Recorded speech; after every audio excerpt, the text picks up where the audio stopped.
We have so much coming at us without a pause, without a break, without a rest. But we need that space. We need that space to be who we are. We need that space to be able to let the body and the mind integrate what it's taken in.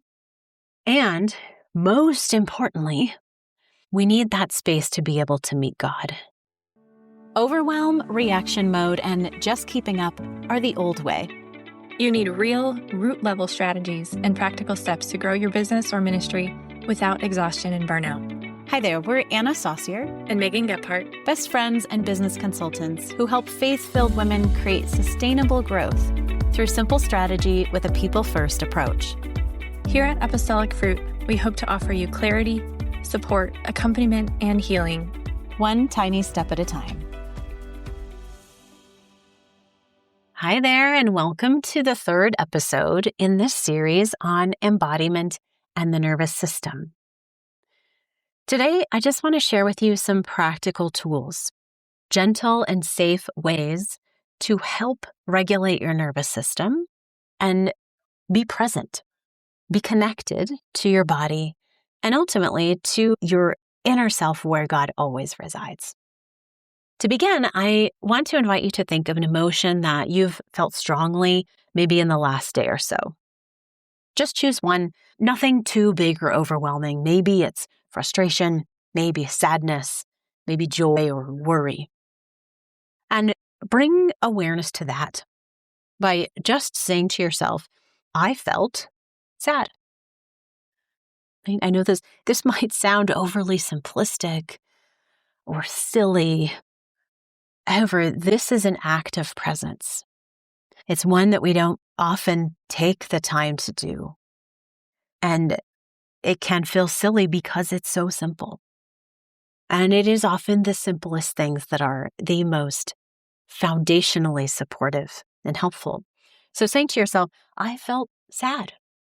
And then as you remember feeling that emotion, even allow yourself to feel it. If you can have that experience again, notice what you feel in your body. So you can say, I felt sad. And as I remember feeling that emotion, I notice tightness in my chest. This is exactly where emotional awareness starts. And emotional health has its foundation in the body, in noticing the basic lived experience in the body, not in analysis, not in, why I felt sad and here's was what happened and he said this and she said this. We don't need to start there. Sometimes it's helpful to go back and to journal and think through that cognitively, but it starts in the body. So let me give you some more tools here, some more nervous system tools that you can use anytime in conjunction with the awareness of the emotion. So what we just did in saying, I felt sad. And as I remember feeling that emotion, I notice tightness in my chest. What you can do is you can use a nervous system regulation technique at the same time as you're saying that to yourself.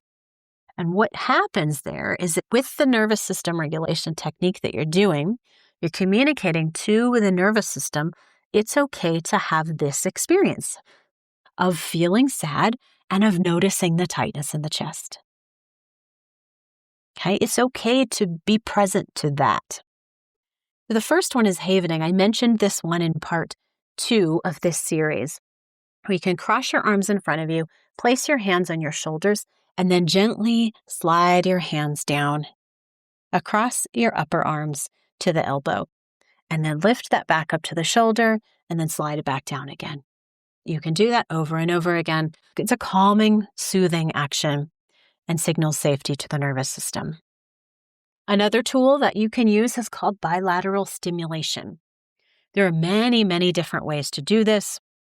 It's similar to what is done in a professional therapy called EMDR, but you can use the basic concept of bilateral stimulation yourself. So this may look like tapping on one side of your body and then the other. Like take your hands and just tap on your upper thighs, back and forth, left and right. Or you can cross your arms and alternately a tapping on your upper arms. Walking is another form of bilateral stimulation. Okay? You're stepping back and forth from one side to the other. This is why it can be calming to just go for a walk. This helps it to integrate emotional experiences.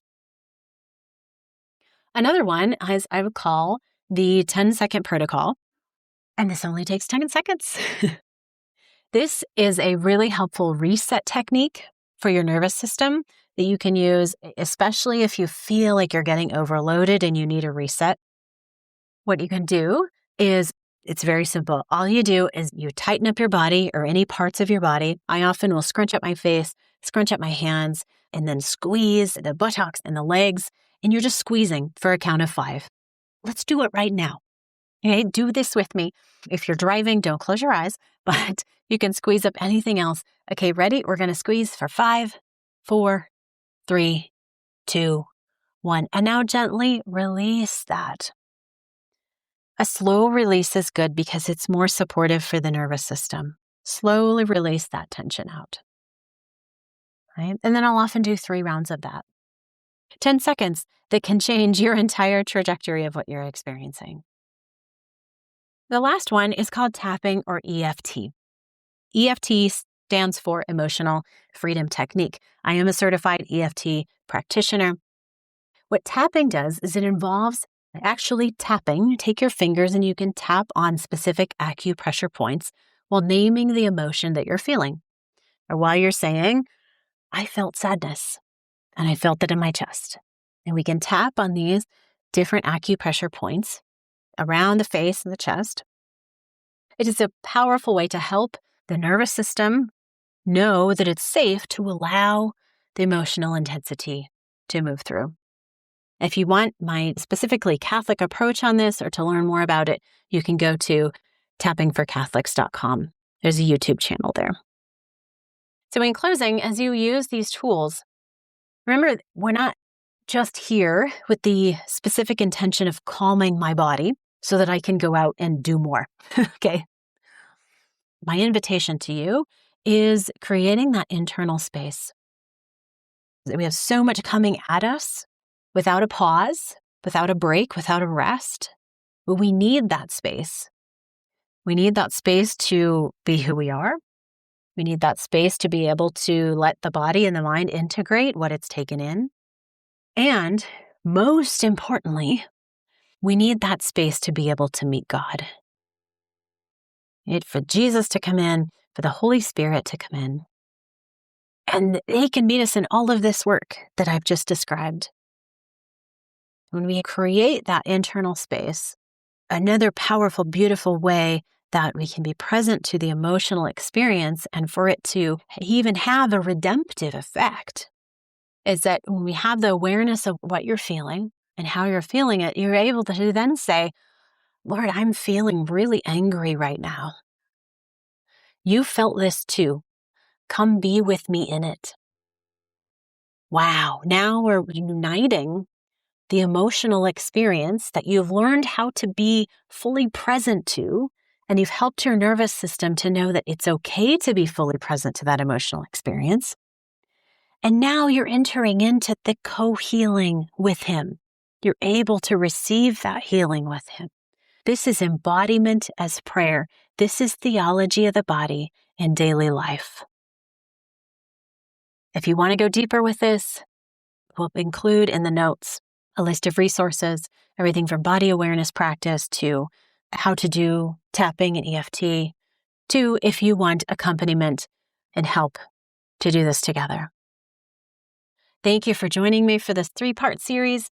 My hope and prayer is that you walk away from this awareness with more compassion, more presence, and a deeper relationship with your own body and with the God who dwells within it. We hope you loved today's episode. If so, would you take a moment to share it with a friend? If you haven't already, come connect with us human to human at apostolicfruit.com/connect. When you're ready, we'd love to support you more deeply. May the Lord bless you and keep you, make his face shine upon you, and be gracious to you. and turn his face toward you and give you peace.